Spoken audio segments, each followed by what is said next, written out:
हमार बस ये एगो ड्रीम बा कि तहरा बियाह में हम गाना गाए। मैं लोग के बियाह में हम गाना गावत नहीं, हमार ड्रीम बा। ये ड्रीम तू जल्दी हमारे पूरा कर।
बहुत बहुत धन्यवाद,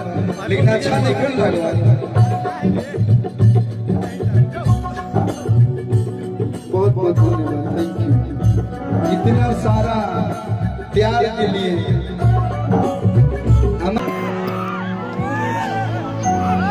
अब सहाई ननदो के भाषण पिया जदि रही जे पिया। दुनिया के केहू भी कितना बड़ आदमी होके कतनो राउर बहरी चर्चा बा, लेकिन एगो ही ऐसा दरबार बा जहाँ आदमी कुछ ना बोल पावेला। मन में बहुत कुछ हो लेकिन बोल दी, लेकिन बोल के कोनो फायदा नहीं। वही मेहरार है रुआ जंग जीत ले, मैं जंग जीत ले, लेकिन एगो जंग रुआ कभी नहीं जीत सकल। यही लाइन सोचेला कि जाए तो जोन बोलत के तो बर्दाश्त कर। अगर केहू के मेहरारू से झगड़ा भइल होके तो हमारी गाना सुन ली, झगड़ा सॉर्ट आउट हो जाओ। लड़का को हंता कि तू ही बा अरे मलकिनिया हमार सार के अरे बहिनिया हो दीगान भैया। बड़ी एजो के जमीन के रेट हाई चलता तो तोहरे नामे कदम दीगा ये जमीनिया ना तू न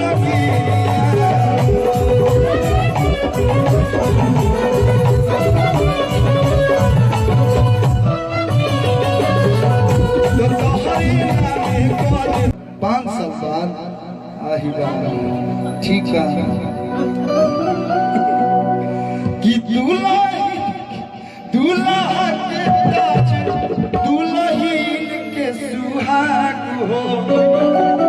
सातों जन्म जोड़ी रहे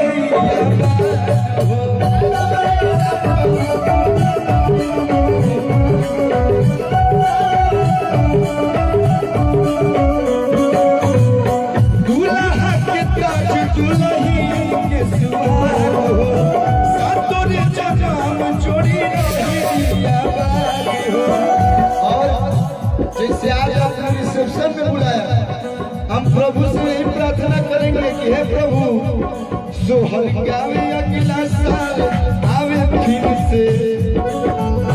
सोहर गावे आवे कलुआ। आज रिसेप्शन में आज बनी 1 साल पर 1 साल बाद पहले हो सकेला, तो प्रभु की कृपा रहे।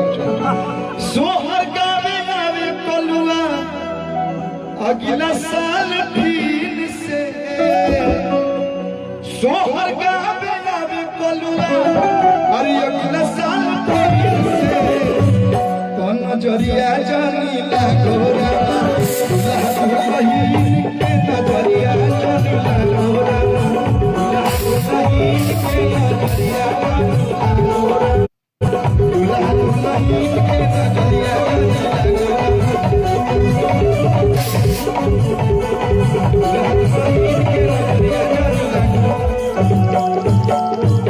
तो एक बार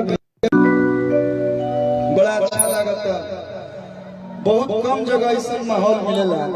जहाँ कलाकार एकदम अपना मन से एकदम सुनाओ और लोग सुनो। आई लो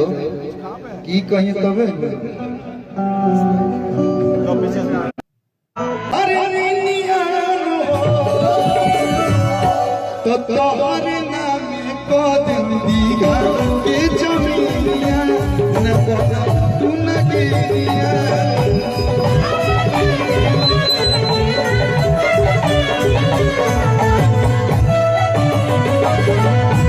तोहरे नाम कदम कसम के जमीनिया न बना तू न गिरिया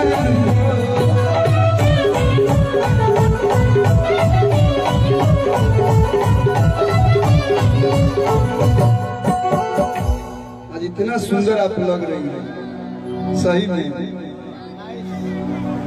सुंदर अति सुंदर ब्यूटीफुल। तो भैया का रिसेप्शन है ना 2 दिन से तो डमरू बन के घूम रहे थे ने उन्हें आज रिसेप्शन था तो हम सोचे थोड़ा अलग बन जाते हैं कि सबका से एक पिस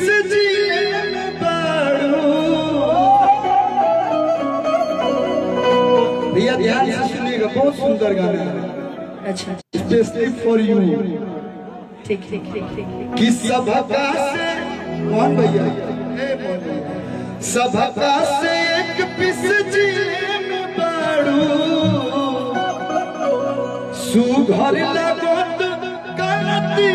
में बाड़ू तो ए धनिया अरे ए रनिया तू तो दिले में बाड़ू जब पहिरेलु तू उजर साड़ी हो आज चांद उतरल बाटे हो उजर साड़ी में क्या लाइन है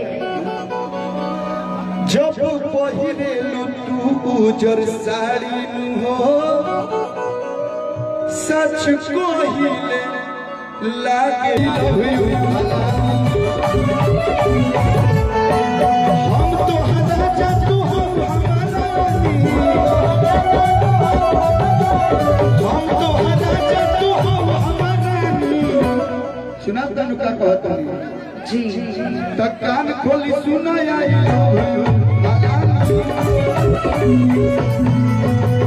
खोली सुना आई लव यू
मुकेश भैया के बहन हो तू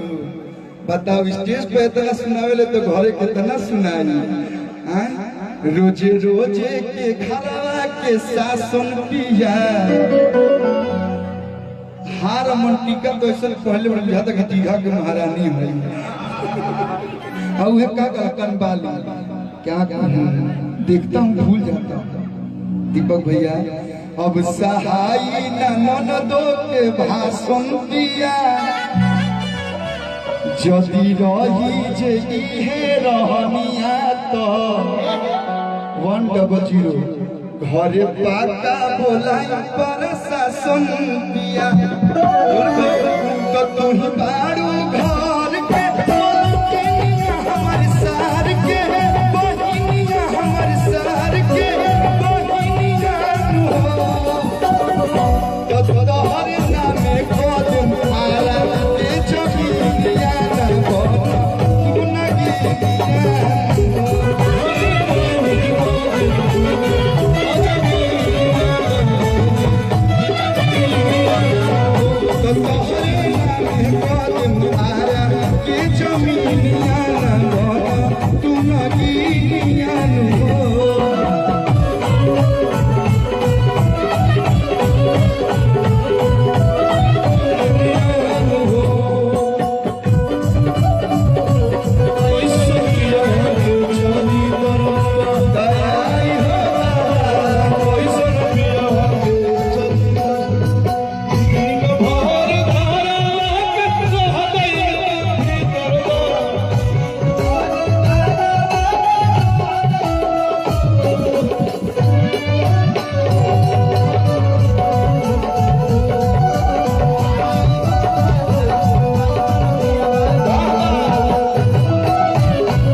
जतने डिजिटल जमाना भइल उतने परेशानी होता कि किसिया के धनी पहले कहीं जाए आए खातिर साधन लोग खोजे, अब ओला उबेर आजकल रेपिडो चल बाइकों को बैठा के चल देते से झगड़ा होता है कि किसिया के धनी ऋषिया के धनी बाते बाते दे बेलू तला के धनी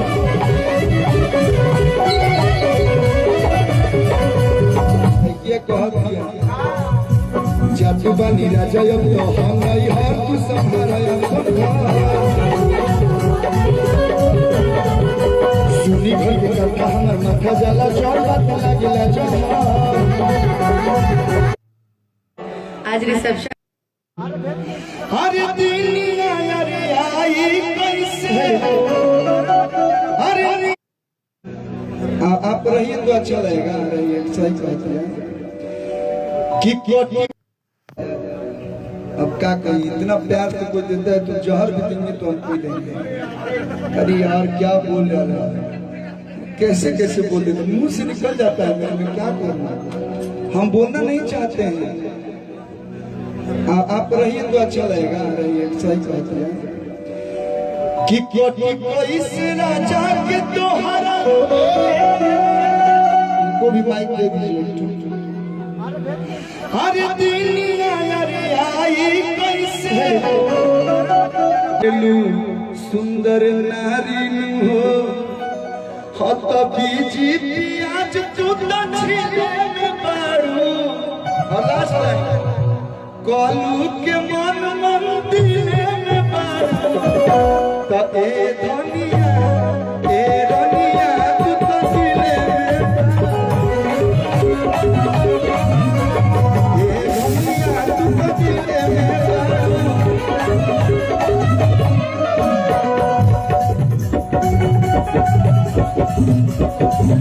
राजा पहिले नियन नहीं मानेला अपन में हर के चला कमी पहिले बनो धर्म ज्यादा चीजे कहूं शिकार के रोला हर सिलवर छुड़िया भोरे ले जा इतना चुपचाप रहो तो गाने गा के मन करते हैं ताली बजा के यहाँ से बजा रहे बीच बीच में अब तो सिलवर पर छुड़िया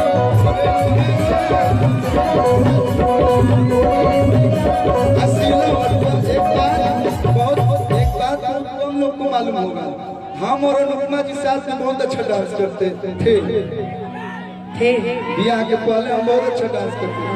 बियाह हुआ तो हम थोड़ा शरीफ हो गए, ये तो हमसे भी ज्यादा शरीफ हो गए का पहले से बहुत ज्यादा बहुत रिजर्व रहने लगी। अच्छी बात है, जमाना को देखते हुए आप बहुत अच्छी हो गई, जरूरी भी है। अरे किसी लवर पर छुड़ी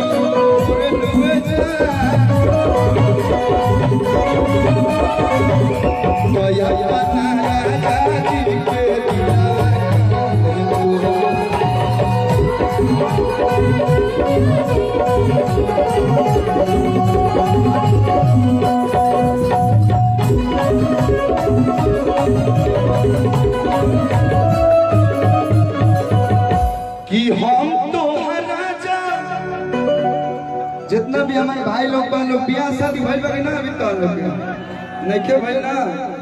गर्लफ्रेंड गर्लफ्रेंड होगी तो उसको आप लोग एक गाना शादीशुदा लोग के लिए हुआ, एक गाना में है सब कुमार भाई खाई हुआ ये जो उनका वो देता हूँ कि हम तो राजा तू हो हमारा हम स्टेज पे थे तो हम आपके बिल्कुल बिल्कुल थोड़ा बहुत भैया चले ना मस्ती मजाक भैया के रिसेप्शन रोज शादी ब्याह थोड़ा ना हुई, आज ही के दिन जितना मस्ती करना है कल भी हम लोग खूब मस्ती किए थे, अब पूरा लगन में मस्ती करेंगे कि हम तो राजा